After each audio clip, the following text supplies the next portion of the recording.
할렐루야. 약속의 자녀가 되어라. 로마스 9장 8절.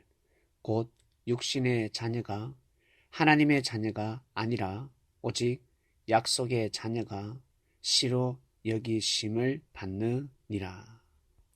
즉 아브라함의 씨가 다 그 자녀가 아니라 오직 이삭으로부터 난 자가 하나님의 섭리 혈통을 이을 자녀다라는 뜻입니다.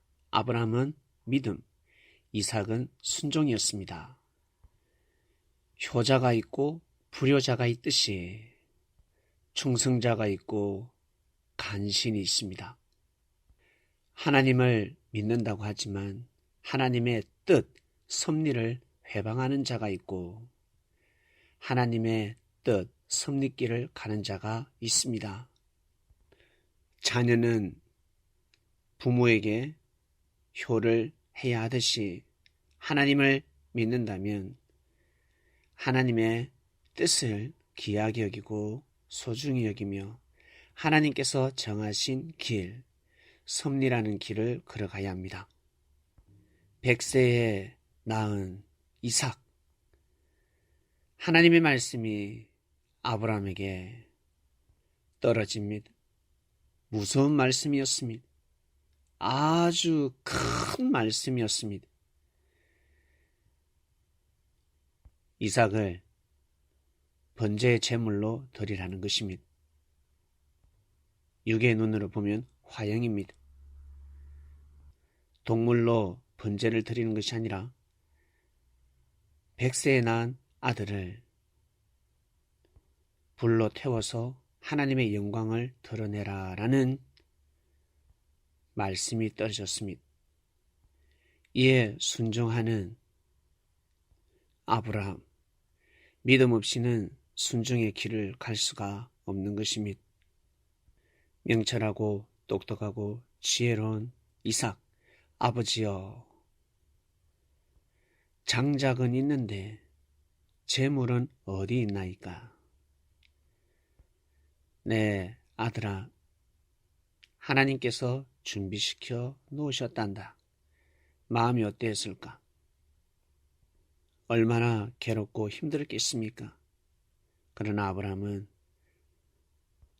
하나님의 말씀을 받들어 모시게 됩니다.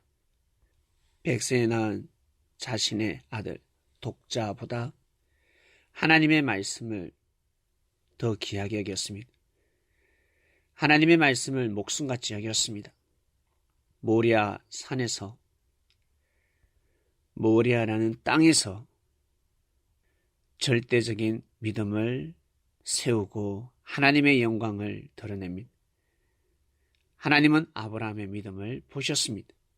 이미 알고 계셨지만 역사에 남기기 위한 하나님의 시험이었습니다. 결국 세월이 흘러 모리아 땅에 예루살렘 성전이 세워집니다. 예루살렘 성전에서 예배를 드리는 자들은 믿음을 세워야 합니다.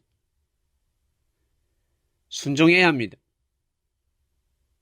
자신의 아들보다, 자신의 가족보다, 자신이 가지고 있는 재물보다, 자신이 가지고 있는 모든 물질보다 하나님의 뜻을 더 귀하게 여겨야 합니다. 자신의 아들, 자녀 또한 하나님의 뜻이라면 아브라함처럼 내어놓아야 하는 마음을 가져야 합니다. 그래야지만이 하나님의 뜻을 이룰 수 있습니다. 욕심을 버려야지만이 하나님의 자녀가 될 수 있습니다. 그리고 약속의 자녀가 될 수 있습니다. 아무나 약속의 자녀가 될 수가 없습니다.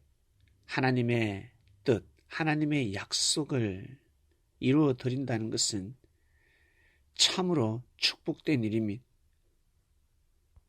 준비되고 예배된 자를 통해서 하나님은 이 땅을 향한 약속을 이루십니다. 그 약속을 이루는 자는 약속의 자녀가 되는 것입니다. 모든 것은 믿음으로부터 시작됩니다. 순종을 통해서 열매를 맺고 아름다운 역사를 이루어 나가는 것입니다.